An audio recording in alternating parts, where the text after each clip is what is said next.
All right, hi everybody. I'm going to do a quick video so that for anybody who missed any of the the Zoom demos on riveting. So this will be a real quick one. If you have any questions, reach out to me. But so I'm going to do these 2 layers, kind of a lame piece, but it's fine. It gets the job done. So we're riveting these pieces together. First thing you want to do is map out on the top piece. I already punched this. I had to restart the video, so I apologize. But I mapped them out with a Sharpie dot, and then I hole punched with my hole puncher. Boom. Then wiggle the piece off of that, and then to the other side. So I punched all my top layer first. So the very, very top layer needs to be completely punched. Before you even start riveting, you want to make sure that all of the layers of your pieces are completely finished. Don't have anything left to be filing or sanding or oxidizing. All of it needs to be done before you rivet. And then once you punch that hole, flip it over to the back side and just knock that burr off the back side of it. Okay, so that's nice and smooth, so the burr doesn't get in the way.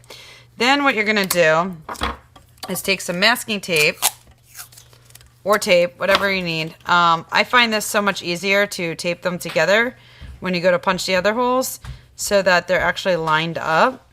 And also remember, if your top layer is going to have the hole for your jump ring for the keychain part or the pendant part, whatever it may be, make sure that that is also punched out ahead of time so that you don't end up riveting the whole thing together and realizing that you now have like 2 to 3 to 5 layers that you need to cut through in order to have a hole for your jump ring. All right, so that's taped together. I'm going to take the hole punch and I'm going to punch through it once through this side. And again, if you have multiple layers, like if you have more than just these 2 layers, then you just have to make accommodations for it. So you might have to do punch through this one and then punch through that one and then untape it and do the next one.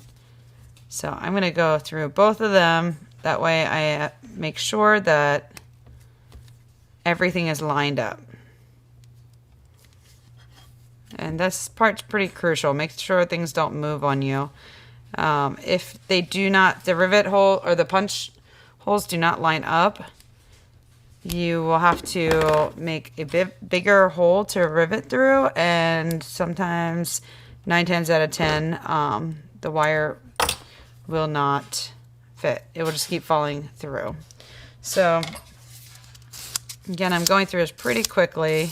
Apologize. So again, gonna knock off that burr that is created from the hole punch so it's nice and smooth so I don't end up riveting that in there. Next, I want to measure how thick my sandwich is. So whether it's 2 layers or 3 layers, and since you guys do not have calipers, which was normally what I would show you, you're going to use your ruler. So you're going to take your ruler, you're going to bump it up against that sandwich. And this is measuring at exactly 1 millimeter thick. So these have both been rolled out a little bit. So this is 1 millimeter thick. I need to add 1 millimeter to both sides. So in total, my riveting wire is gonna be 3 millimeters long. So I'm gonna take my wire that matches with the hole, and this wire is specifically matches with the hole punch, and it measures at, I believe, 16 gauge. Was that what we said it was? Yeah, 16. So it's going through 16 gauge. All right. And then I'm going to take my cutters. I'm going to snip off. There's a little pinched end here. I'm going to snip that. And then I don't want to be measuring 3 millimeters on a cut end. So I'm just going to knock that down, make it nice and smooth and flat so that my measurement is correct. So I have 1. So I'm going to bump my wire right up against the ruler at 3 millimeters. That flat end, this ruler is way too long for my bench pin. There we go. All right. So I'm going to go 1, 2, 3 millimeters. I'm going to take the flat side of my cutters and at the 3 millimeter mark at the very end of that ruler, just cut. So now I have 1 rivet. And I'm going to do that again. So now I got a pinched end on this side because I used the flat side against the other end. I'm going to snip that off. I'm going to flatten it out again, so I'm measuring against a nice flat end. And then I'm going to bump that up again. 1, 2, 3. Take my flat side of my cutters, bump it up against there. Oh no, my wire just went flying. All right, so now I've got my 2 rivets cut. You might want to cut an extra one just in case you lose one. Hopefully I don't lose one during this video. Then you're going to take your steel, excuse me, steel block. You're going to take your pendant or keychain. Then I like to hold my rivets in my pliers because I have a hard time holding it just like with your fingers. They want to just like stick to your finger or they want to go flying. So I'm going to put that in there and then I'm going to grab my hammer. I'm going to grab the hammer that you guys have in your kit and tap it in. Whoops. Tap it in the hole so that there's about 1 millimeter of wire sticking out on both sides. So you can see there's 1 millimeter wire sticking out on both sides.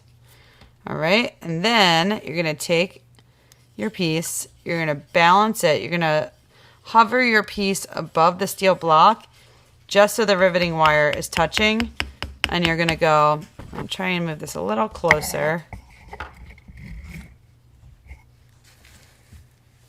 You're going to go in a circle motion around the outside of your wire. Flaring that wire, creating a mushroom head or a nail head. And you're going to flip it and do the same thing on the other side. You want to make sure you don't do this step too quickly because you don't want to mushroom one side out a lot and the other side barely has anything. So I'm going around the outside of that wire, trying not to hit my piece, trying not to hit the steel block. Yeah, doot.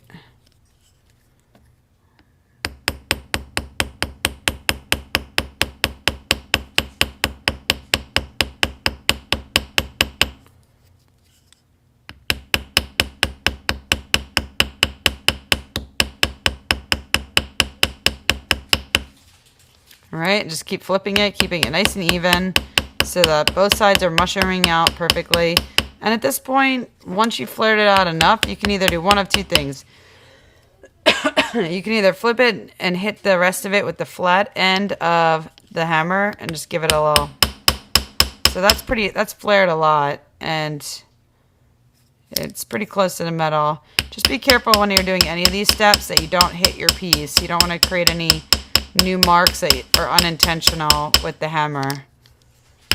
So do that. If you like the hammer marks from the ball peen side, which is the rounded side, you can go back and tap some in. Or if you like the flat side, I would say go with aesthetically with what your piece calls for. All right, let me grab the other rivet. Oh no. Hold on one second.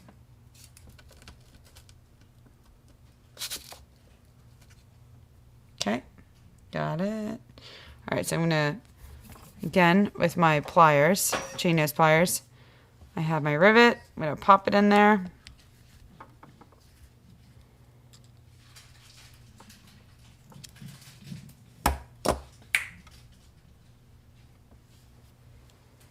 Okay, and in order to get that to fit in there nicely, there we go.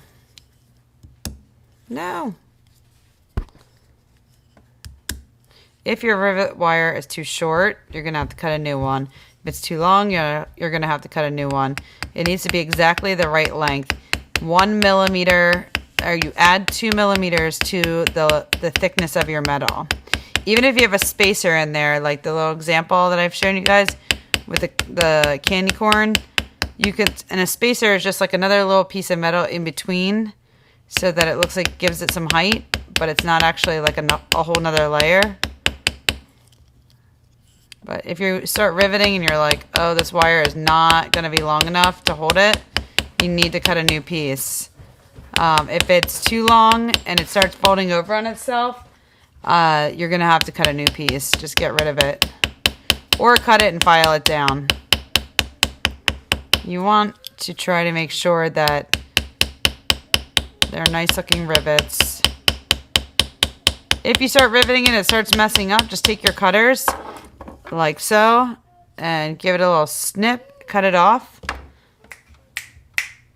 Cut that off, and you can take something that has a little bit of a point to it. Maybe it's your pliers. Where are my pliers? So they are. And you can just poke the rivet out, okay? So I'm almost finished. I'm gonna give that one last hammer. Make sure you do that nice and even. Even if you need to count, like 1, 2, 3, 4, 5, 6, 7, 8, 9, 10. 1, 2, 3, 4, 5, 6, you know, if that helps you, do that. And now I'm gonna give it one more. Since I did it flat on the other side, I used the flat part of the hammer. I'm gonna do that on this side too. Give that one last go.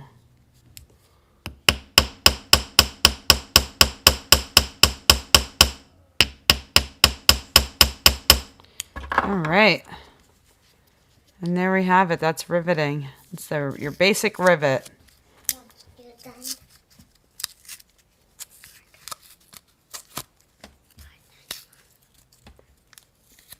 All right. And there we go. Nice O with a nice little textured background. And if I wanted to, so beforehand, again, make sure that if you have to punch through multiple layers with your hole punch, that you do all of that ahead of time. So for this, I don't really need to punch through multiple layers. I can punch through just this top part and put my jump ring through that. So let's say I want to put the jump ring right dead center with that O. So I'm going to put it right here. All right. I don't need to punch ahead of time. I can just wait until I'm completely done.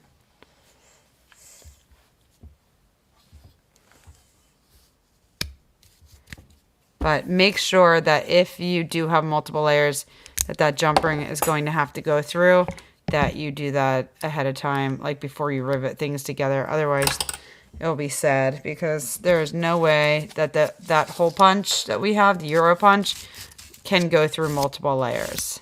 And then also make sure you oxidize beforehand if you only want one layer oxidized, because then your whole entire piece will oxidize. So there we go. I have a nice little jump ring hole, and it's ready to be worn. All right. I'm sorry about all the background noise. All right. Good luck, guys. Email me if you need me. Bye.